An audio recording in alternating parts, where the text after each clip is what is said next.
Hello everyone, this is Oluwaseun Amuda from the Training Institute, and today we'll be talking about another microservice, which is CloudTrail. So basically, we need to know the importance of CloudTrail because why do we actually need to scan for AWS CloudTrail in our AWS account? So why even using Lambda? I already explained that Lambda is used for backend operation, that's inside operation of your account. So that's why they are called microservice. So use it within, so to regulate the security. Basically, they are for security. That's this CloudTrail and the cloud config, CloudTrail and the rest are used for security purpose. Security hub, guard duty, all those ones they are used for security purpose. So you have to scan for them to ensure that what they are actually working. They are enabled in your AWS account. So let's take a look for cloud. Then why do you actually need CloudTrail safe? CloudTrail is used whenever you want to monitor API activities, that's your activities in the account. So let's take a look at this. Anytime you grant access to a third party and they start working, it is better for you to know exactly what operations are executed on your AWS account. And that's why CloudTrail is an incredibly useful tool. CloudTrail is AWS auditing mechanism. So use it for mechanism and it logs every single API calls that takes place in your account, including who called it, when, and where from. Every single operation anyone executes, including third parties, will be logged in CloudTrail, including yours too will be logged in CloudTrail. So let's take a look at AWS definition before we continue. So AWS defined CloudTrail as what tracks user activities and API usage. So it's used to monitor, record account activities across your AWS infrastructure, giving you control over storage, analysis, and remediation action. So anytime you see any activity that contradicts the policy, you can remediate it. So that's what it does.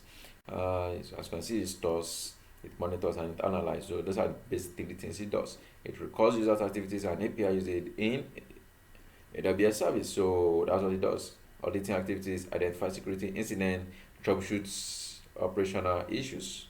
So that's one of the reasons why we need CloudTrail, and that's one of the reasons why we need to scan whether it is enabled. So any organization needs to scan first whether it's enabled, and after scanning, you modify it as you update it to your own purpose. After which you can delete, which I don't really see it necessary. So I'll be talking about the modify or the update section in my next YouTube video. So remember to subscribe. Okay, so let's take a look at the coding section. So okay, so I already have the code writing here, and so the first thing you need to do is you need to import JSON, you need to import Poto3, you need to import login. So login is more or less like printing. It does the function of print too, but you can easily check this out in the CloudWatch log. So you define your Lambda handler, that's very important. So without it, it won't run. Your Lambda function won't run. So a target region, so which region I was targeting specifically? It's a US West 2, or whatever region it is. So we have to import the security token. This is very important, especially whenever you want to run the code in another AWS account. Yeah. So anytime you import the same code in another AWS account, it's going to run. That's if you change the ARN, that's the role ARN, it's going to run in that account. That's the function of this. So it's basically used for industrial purpose. So anytime you're writing code for someone, you need to do this. Then the account norm gets the caller identity. So it's very important to the AWS service, which is CloudTrail, and the logger event. So these are logged for logging purpose. So this will get you the access key, the secret access key, and this session token of the account you are working on. So that's the function. Now, the first thing you need to do is to check whether the CloudTrail exists. So you have to list.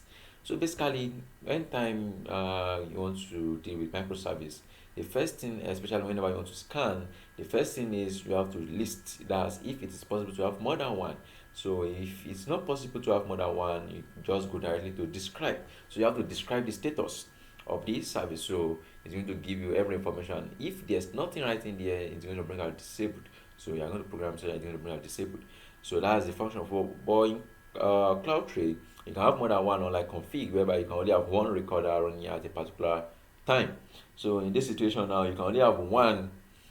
You can only have more than one. So that's why you have to list first. You list the CloudTrail.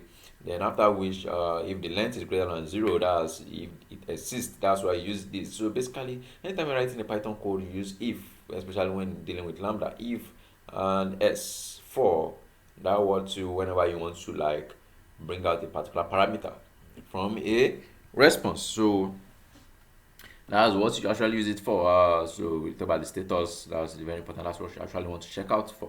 So if the length exists, then it's going to like print something out for us. And for from through that purpose, we say for CloudTrail and CloudTrail, so trail is like a response syntax that gives out the remaining information.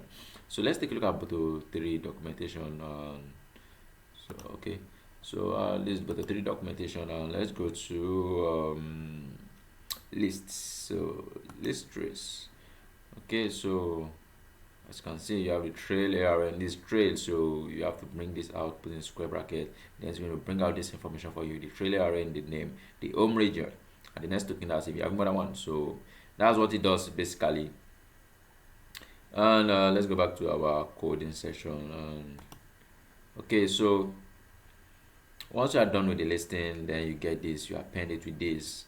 So you have to describe the trade this time around. So whatever you have done with this, you're going to put it right in here. The reason why I'm using trade ARN here is because in case it is not located in that present region, you are running the Lambda function, you still be able to get you the status from every other region. So that's the importance of this trail ARN. Assuming I use trail name, it won't work in another region, except it's actually dealing with the specific region I'm running the code. Okay, so then we run this, so we are describing the status. So anytime you run a describe function or any Lambda with a 3 functions, you're going to bring out a response metadata, which HTTP status code must be equals to 200. That's if it's successful. If it's not successful, it's not going to bring this out. So that's important. So you have to state this first. You have to state this once you are done with the listing and everything, that we are certain that it exists. So if it doesn't exist, it's going to print this error. As you can see this line, it's going to omit all this code and print this else statement that is disabled. So the same thing with this too. If it, so it's going to run all this code up to this level, and if this does not exist, also it goes straight to the else statement. So that's the function. So if the length of the trail exists, that's if you're having a trail, it's going to last. If it does not return null, it's going to print. It's going to run this function. So if you return null, it's going to omit all this. It's going to omit all this and print this else statement.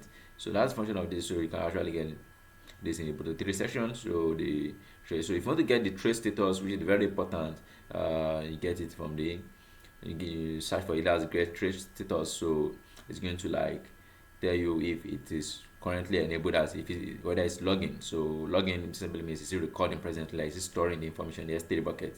So that's what it does, and you like, I'm very certain that you like to return you some information about it to be able to run the update function, the modify or the update CloudTrail.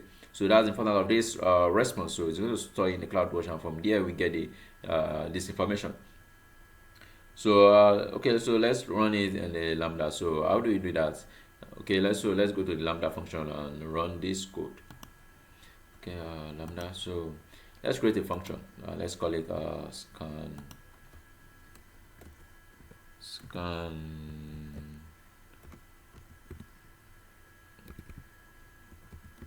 CloudTrail. So the runtime is Python 3.9. The permission, I already explained in my previous YouTube video how to create a permission. So there's an existing route to assume and a security role to your Lambda function. So you create a function.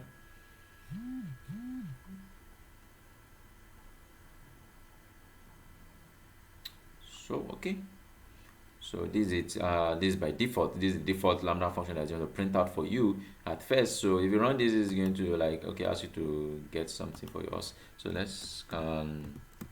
Let's just put scan. Okay, nothing capital letters. So let me just scan. So let's save.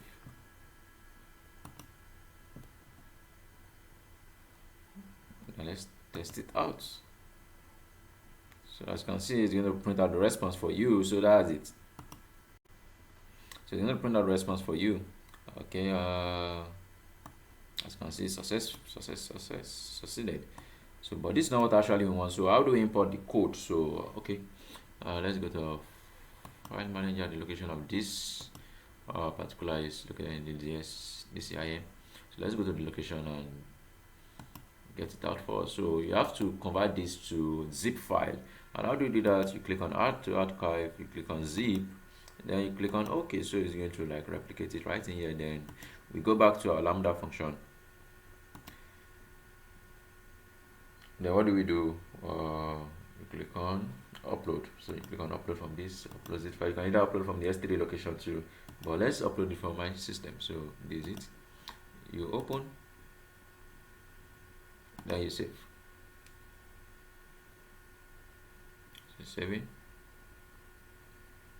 Okay, so if I test it right now, it's not going to work. Yes, so it says unable to import module as Lambda function. So you have to come here and change the handlers. That means the handler, handler is the name of this document, and the Lambda handler. That's what's this Lambda handler like we defined in the code. So let's edit. We're going to change this to scan CloudTrail.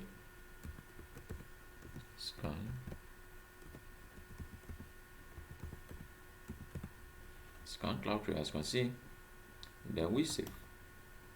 So now the handler is going to work. Okay, so let's test it out.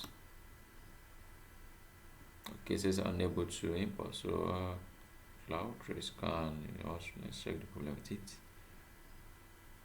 Okay, okay, there's an error with this. So okay, yeah, this is it. So let's modify it.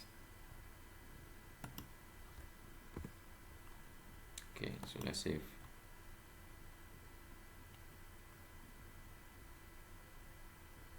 Okay, so let's test it again. So this is it, as you can see. So this is the current status of this particular region. So this is actually located in the US East 1, and we are running this code located from US East 1. So that's why we have this. Okay, no, we are running from US East 2. Yeah, so this code is being run in US East 2. That's target region. So let's take a look at the US East 2 and let's check what is right in there. US East 2. So is it US East 2 or US West 2? I think it's US East West 2. So let's check that. And then let's confirm US West 2.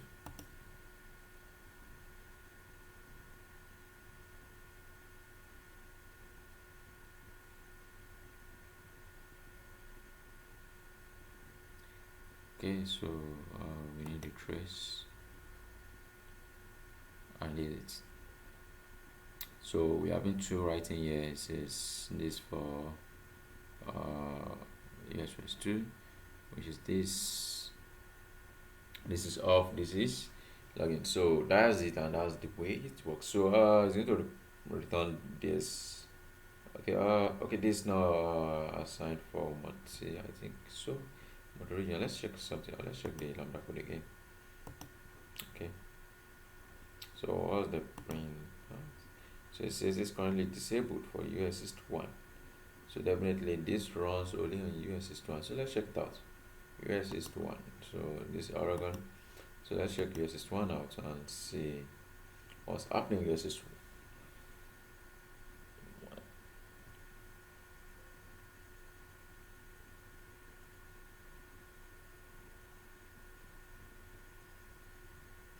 Okay, it's this empty motor region tray. So why is it printing out only one? Okay, it says currently. So because the 2 is currently off, so it's printing out disabled. That's one of the reasons why. And now let's check this. Let's check something right in here. Motor region tray has enabled, and so that's it. So if you put this on, let's put this on. Start login, click on start login. So it's working already. So let's go back and test this. So it says enabled. US1 and the packet name. So it's printing out only this for us. So that's it. And okay. So it's, as you can see here, all what you have stated here is working right now. So if I change this to another region, let me change to another region. Let's see. Okay, I was talking about the name aspect of it. So okay, CloudTrail, this, no, not this. The test status aspect. Okay, so this. So if I'm running this in another region, let me say name, for example. So let's deploy this. Let's see the response.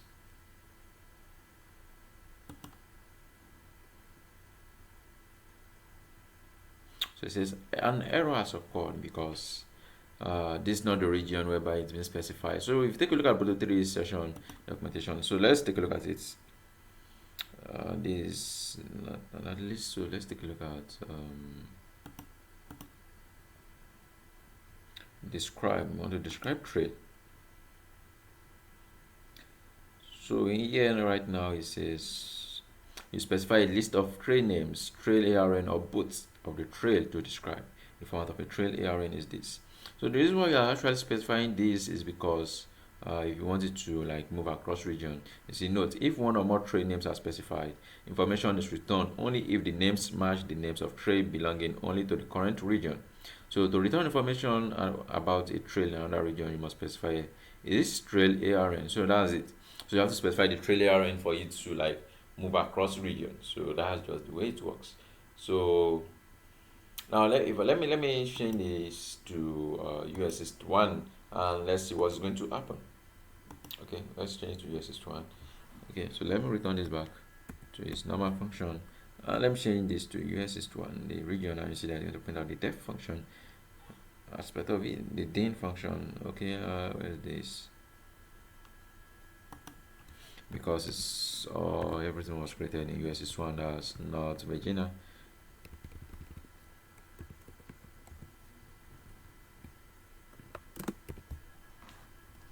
So let's deploy. So let's test. Okay, still the same problem. Okay, that's because we actually listing it out. We already limited this to 1. So basically, that's how you enabled. And I see no reason for why you should have to CloudTrail in an account because they are both used for logging events. So let me show you the way around CloudTrail. So let's take a look at an event history so you can know more about this. So the time here is 12:36. So as at 12:33, this is what happened. I called on the assumed row and it created the log stream. It updated the function code. That's when I imported this function code. So this is what actually happened some times ago. So it started logging, as you can see. So this is it. So this is how it works. And that's all for. So remember to subscribe to my YouTube videos to get more updates on the modify and update CloudTrail. So thank you very much for watching.